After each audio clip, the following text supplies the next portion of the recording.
This is now the second part of starting and creating a Google Classroom and adding your students.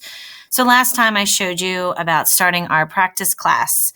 I'm going to show you now, once you start a classroom, how you can add your students into the classroom.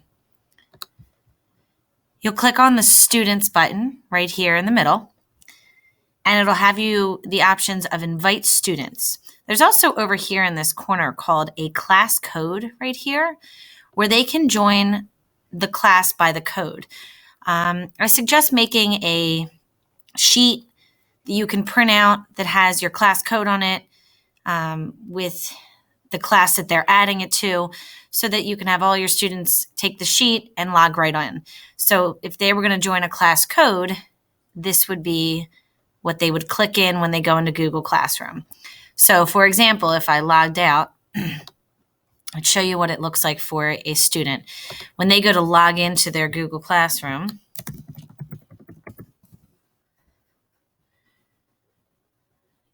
there's this little plus button. So when they log into their classroom, if they wanted to add a class or join a class, they would hit join. So if they would type in the code in this spot and hit join.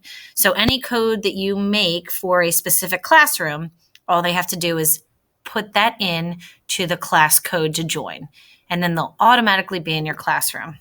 So back in our practice class, that's one way I can add my students, is giving them the code that's right here. There is a different code created for every single classroom that you create, or I can invite students directly through an email or contacts or groups.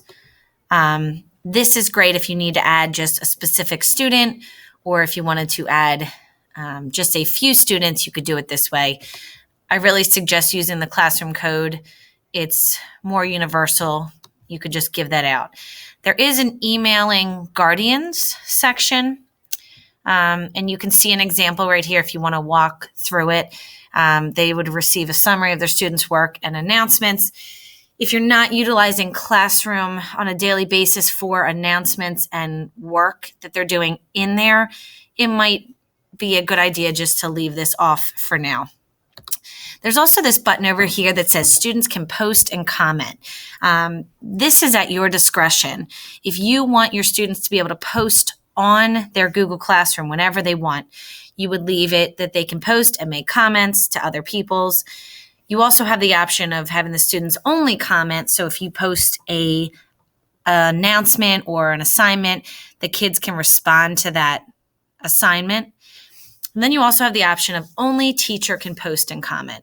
This means that the students cannot communicate through this main page, that if they have a question or something, they can directly send it to you.